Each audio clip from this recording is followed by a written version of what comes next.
The broadcast is now starting. All attendees are in listen-only mode.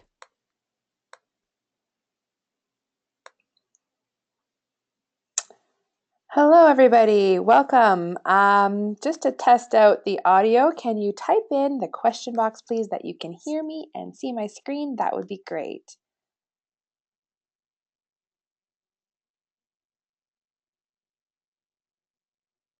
Perfect. Thanks, guys. So hello and welcome to week 5 of Camp Remax 2016. I'd like to start off by welcoming all the awesome real estate professionals that are joining us from around the world. It's so cool to see you guys listening in from over 40 different countries. Really hope you guys enjoyed last week's session on farming with Valerie. We learned some great stuff last week. Once again, my name is Amanda Ward and I'm one of the Remax INTEGRA training specialists. And today we're going to be talking about some lead conversion marketing, which should be great. Now, before we get started, just again, would like to remind you to be sure to follow along with us on Twitter with @CampRemax or on our Facebook page, which is facebook.com/CampRemax. We are also on Instagram now, which is great, but don't forget to use the hashtag CampRemax so that you can chat with your fellow campers, share your thoughts with us. We love hearing from you guys. Give us a shout. Let us know where you're joining in from. And as always, these sessions will be recorded and they are posted on facebook.com/CampRemax afterwards so that you can watch them again and share them if you'd like. So in keeping with our county fair theme, our word for this week is Ferris wheel. Who doesn't love a Ferris wheel? And as I mentioned, our theme is going to be lead conversion marketing. So let's get going.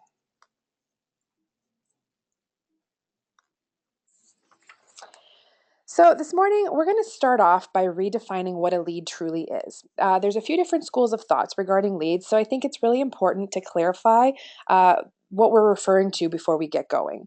Once we fully grasp the subject at hand, we're going to go through the life cycle of the Ferris wheel, I should say, of lead conversion and what your role in each stop should be. Next, we're going to talk about Gondola. So that's the seats on the Ferris wheel. And we're going to refer to some tips for success with your present and future clients. However, a Ferris wheel isn't just about the riders, it's also about attracting new people to the ride, which is why we're going to discuss the bright lights to give you tips for long-term success. And then lastly, we're going to go through the safety restraints and tools that you can use to help you stay on the ride as securely as possible. So again, to start off today, let's look at the difference between a prospect and a lead. Now, everyone you meet and talk to on a daily basis falls into one of these 4 categories. People you're talking to or maybe meeting for the first time are all prospects. A lead, though, is defined as a potential sales contact. So it's someone who expresses an interest in your goods or your services. Leads are typically obtained through a referral of an existing customer, or they can come to you as a direct response to an ad or a publicity that you've put out there. Now, if you know how to communicate with those people effectively, those leads turn into clients who will then hopefully send you money, that's at the bottom of the triangle, by way of referrals. And that should be your lead conversion goal, is to get those referrals. So you must be this tall to ride. What does qualify as a lead? Now, as I mentioned, there seem to be a few different perspectives on what the word lead really means. So what does qualify as a lead? Is it A, someone who wants to buy or sell now? So some people believe that a lead is someone who's inquiring on a property and is looking to buy right now, and therefore they only focus on their present book of business. Maybe it's B, a contact in your database. So some other people think that leads are simply contacts in their database who are mainly from the past or the present. Perhaps it's C, someone in your sphere of influence. Only a small amount of agents, I think, really feel that everyone in their sphere of influence is a lead. And lastly, we have D, your vendors. Now, my experience is that I've encountered very few agents who consider their vendor partners, so we're talking about lawyers, mortgage brokers, home inspectors, as leads. So what do you think the answer here is? Well, in actuality, it's E, all of the above. That's the correct answer. So having said that, we really strongly recommend that you guys adjust your mindset to consider all of these different categories when you're working on generating, nurturing, and even converting leads. So while it's really important to target all kinds of different groups of people, it's also important to note that we should be tailoring our marketing efforts differently for different groups. So segmenting your database is a great way to help you do that. Here we have 3 different lists that every agent should have. The first group is people in your sphere of influence. Now, these are the people that you know in your personal life and can include people like your friends, your family, maybe it's people you've met at church or at the dentist office, all the people in your personal life. Next, we have past clients. So this is anybody who's ever bought or sold a home with you, and they should be on your past client list. Now, this can also include anybody who's ever sent you a referral. So maybe they haven't actually bought or sold a home with you, but they've sent you business. Those can be included in your past clients as well. And finally, we have our business partners. So once again, these are the professionals that we do business with on a daily basis. Again, we're talking about mortgage brokers, home inspectors, your photographer, your lawyer, your contractors. There's a whole list of people that we deal with in business every day. Now, all 3 of these groups can generate leads, but you're going to market to them all in a very different way. So it's about making it personal for maximum effectiveness. You can break down each of these groups into even more precise groups by segmenting based on their age, their location, their demographics, and so on. Now, the more detailed you can be with your groupings, the more personal your marketing efforts will be. So now that we've defined what a lead really is, let's talk about the life cycle of a lead, which is kind of like a Ferris wheel. It's a very cyclical process. So first, you have the leads in your sphere of influence in some way, shape, or form. Now, whether they're an official contact management system or just a database, or even if you just commonly see them around the community, the problem with these folks is that they're probably not thinking of buying, which means that we can't really solicit their business immediately. But we'll talk about some related tips on that in a little bit. The second step is when they are actually thinking of buying. Ideally, they've already been hearing and seeing from you a lot, so step 3, directly working with you, should come to them pretty easily. Now, if all goes well, you will inevitably convert that contact into a transaction. However, your job is never done. In fact, your job is really only getting started once the closing has been completed, because now it's time to nurture that relationship. A large percentage of clients say that they would use their same agent again, but a small percentage actually end up doing so because occasionally agents fail to follow up and check in with their clients in the days, months, and years following their transaction. Now, trust me, that relationship is worth nurturing because eventually you'll be rewarded with not only repeat business from those clients, but also their referrals. And after all, referrals are like the holy grail in real estate, right? That's the ultimate goal in lead conversion. So we're going to talk about gondolas now. Let's talk about some tips for short-term lead conversion for the leads that are a little closer to buying. One of the things that I can't stress enough is the speed with which you are responding to your leads. When you go to a restaurant, the best service, the service that keeps you coming back and raving about that restaurant, is the kind of service that is always attentive so that you never have to be looking around for them. The same works for leads, not just clients you're currently working with, but also incoming internet leads. Did you know that replying to a new inquiry within the first 5 minutes yields a 79% response rate? If you wait more than 20 minutes, that rate drops down to 34%.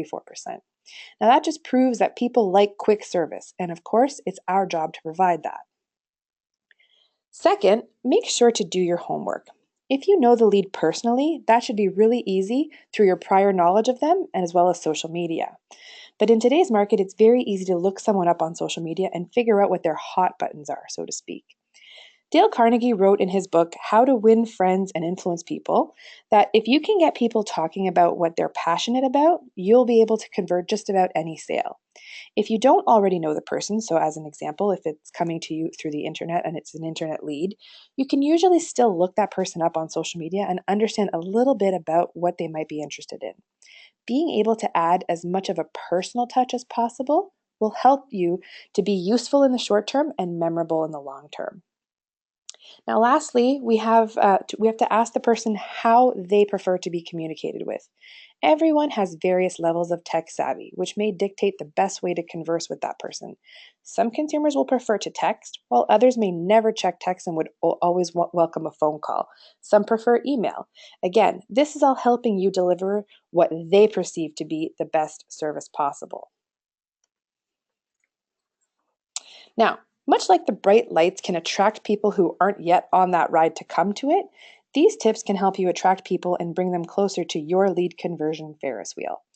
One piece of advice that is always going to matter, whether for the long or short term, is to always be providing value. It's most important to also understand your consumer and what they deem to be valuable. Now, luckily, if you tune into your sphere of influence via social media, they essentially shout to you what it is that's most important to them. Of course, it's in your best interest to probably stay away from politics, but you can certainly depict what your sphere of influence finds valuable. Keep in mind that this may not necessarily mean information on buying or selling, since only a really small percentage of people are actually looking to buy or sell in that moment. Instead, you might find that the best way to stay in the front of people's minds is by providing community information. So things like, what are the best things to do in town? Or where are the best restaurants to go? Or maybe some tips on home improvement or home maintenance. Next, you need to think about who you're marketing to and how you're marketing to them. Of course, you need to be marketing to your sphere of influence, but there are certainly several demographics within that, which may include various groups like home ownership differences or interests. Those age groups will be interested in different marketing topics, such as home improvement tips, local neighborhood info, school data, stuff like that, and different forms of communication as well. So we're talking about social media, phone calls, emails, or mailings. Now, being mindful of the wants and needs of those different demographics is incredibly essential. Finally, make sure to have an attack plan and deliberate process to accomplish all of what we just discussed. A lot of agents will use a CRM or a client relationship manager to keep people in a pipeline and provide value to them in the form of emails. That is absolutely an acceptable method. However, it shouldn't be your only form of communication. You should also have a system for reaching out to them in various methods, especially including in-person touchpoints and social media. The system should include a frequency schedule for posts, mailers, and other points of contact. Now, we've already discussed that if you respond to a lead within 5 minutes, there's a 79% response rate. But did you also know that 67% of buyers select the first agent who responds to them? That's why your response plan is going to become a crucial part of your lead conversion success. As a general rule, you should not stop trying to contact a lead until they flat out tell you to. I know that some of you are probably thinking, but that's borderline harassment. Well, that person has taken the time to contact you, and it's your job as a salesperson to answer their inquiry. You can even give them an out at some point by saying in a voicemail, "It's me again, just letting you know that I'm going to continue to call you until you tell me otherwise, so please call me back if you no longer need my help." Sometimes people appreciate that persistence, and that in itself will convert a lead for you. Now, if they do get frustrated and tell you to stop calling them, what have you really lost? So, if we look at this chart, we can see that we need to respond within 5 minutes of receiving the lead. If they don't answer, you should be contacting them at least 3 to 5 times the first week. So, basically every other day. After that first week, you should continue to contact them once a week for the first month, and then once a month after that until you get a response. The average agent will only make 2 attempts to contact a lead and then consider it a dead lead. Now, here's the problem with that. In this example, Jeff Lobb did a case study where they hired a bunch of college kids to call leads that were considered dead leads. They made 700 phone calls to leads and managed to get 57 new appointments. That's roughly an 8% conversion rate. Now just think, if you could convert 8% more leads, how much more money and potential referrals it would translate to for you. So once again, it comes down to following up and staying in touch. What's the best way to make sure that we're always following up and staying in touch? Well, it's by utilizing some of the great tools that are available to you, and we're going to talk about some that are going to allow us to do so. So let's talk safety for a minute. Safety restraints ensure your long-term security throughout your ride on that Ferris wheel, and so will these tools. You want to make sure nobody falls out of your Ferris wheel, or in other words, we don't want to let any of our contacts fall through the cracks and lose touch with them. So first up, we have Design Center. Design Center is your RE/MAX exclusive tool for contact management. Not only are there hundreds of marketing collateral projects in there, there's also numerous campaigns including both email and postal mailing options. All you have to do is upload your contact list and you can be on your way. Next, we have Top Producer. Now, this is the tried and true option for many people looking for a robust CRM. It was made specifically for real estate agents and has lots of bells and whistles for both laptop or a mobile experience. Then we have Contactually. Now, this is the CRM that's probably gained the most popularity in recent years. Their very modern design includes games to provide a positive reinforcement for keeping your contact database updated. Then we have BombBomb. Now, this is a fantastic tool to help keep you in touch with your database. Video marketing is gaining more popularity every day, and you will see such a difference in your open rates if you start using video. BombBomb allows you to not only utilize video marketing, but also track your success with letting you see who's opening and watching your messages. And lastly, we have Fancy Hands. If you've ever wanted a personal assistant at your fingertips, Fancy Hands is for you. You essentially pay a monthly fee and have an unlimited amount of requests. From writing follow-up letters to scheduling appointments, Fancy Hands can certainly help you compartmentalize tasks and accomplish the tasks that aren't exactly those money-making activities. So it doesn't really matter which of these tools or any other tools appeals to you the most. The point is to make sure you have some sort of system in place to make sure you're keeping in touch with your database. So to conclude today, what we've learned, a lead can be basically anybody, particularly someone who isn't necessarily ready to buy in the immediate future. We talked about how the lead conversion process is cyclical, not linear. In other words, people are always on the ride, which is why staying in touch with them is critical to lead generation. Don't forget to be speedy in your response to a potential lead, and remember that you have a 79% chance of converting that lead if you can answer them within 5 minutes. Make sure that you know what's valuable to your consumers and always deliver it. And lastly, there are so many great options for tools that can help you, so please make sure you use them and don't let anyone fall through the cracks. So let's get to Camper of the Week. Last week, we asked you guys to post your favorite summer foods, and you guys posted some really great photos of some very yummy looking stuff. Here are a few of our top choices for last week. Now, once again, we'd like to thank everybody who participated. We have so much fun watching all of your entries. And as always, it's never really an easy choice, but Camper of the Week for last week goes to Heather Holiday of Remax Elite in Melbourne, Florida. Heather posted this great photo of her and her colleagues enjoying some delicious blizzards from Dairy Queen in the hot Florida sun. And we thought, since it's the month of miracles, that this was only fitting to be the winner for this week. So congratulations to Heather. Now, as we mentioned in the past few weeks, every week we like to name a new Camper of the Week to give you guys a challenge and a great way to interact with us and each other. So don't forget that there will be a prize this year for the best Camper of the Week at the end of the summer. Now, there should be lots of fun, but you can only win if you participate. So we encourage you guys to join in and post some pictures. And as always, if you're selected as Camper of the Week, you also get your name and contact information shared with everyone attending, which once again is over 1,000 people from 40 different countries. So not only is it so much fun, it's also a fantastic networking opportunity for you guys. So, what's your challenge for next week? Well, in keeping with our Ferris wheel theme, we'd like you guys to post a photo of your favorite amusement park ride at the county fair or at the amusement park. Bonus points will be awarded for a picture of you on the ride. Now, as long as you guys remember to please stay safe and certainly don't lose your cell phones. Make sure that you do use the hashtag CampRemax to enter in to win. And whether it's on Facebook, Twitter, or Instagram, please tag Camp Remax in it. So feel free to go to our Facebook page and comment on other people's photos as well. We love seeing all you guys interacting with each other. So I hope you guys have enjoyed this session and learned lots about lead conversion. We look forward to seeing you all again next Thursday, same time, same place. And our word for next week is corn maze. We're going to be talking about how to keep track of all the technology around you, because we know that can be overwhelming sometimes. It's going to be a fantastic session. I hope you guys are going to learn lots. So have a great week, and we look forward to seeing you guys again next week.